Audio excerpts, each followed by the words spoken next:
In this video, I'm going to show you how to clear videos you have watched on Facebook, both on the desktop and on your phone. Do you feel your privacy is invaded as Facebook continues to track your watched video history? On your phone, navigate to your Facebook app.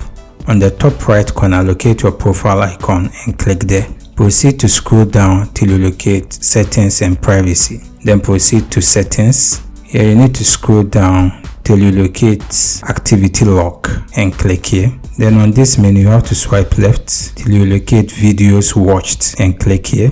You will see a list of all the videos that you have watched on Facebook app. So you can proceed to click on the three ellipse beside the video and proceed to delete. This is for those using their phone. If you are using a computer, proceed to your desktop browser. On your desktop, on the top left corner, click on this profile icon. Then proceed to locate these three ellipses. Then scroll down till you locate Activity Lock.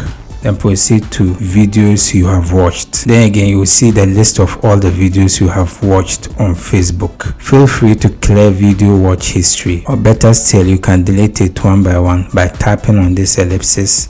Then proceed to delete. If you enjoyed this video, consider hitting the like button and share it to your family and friends. If you have any question, you can leave it in the comment section. I'll do my best to attend to you. To see many content like this, consider hitting the subscribe button. See you in the next video. Bye bye.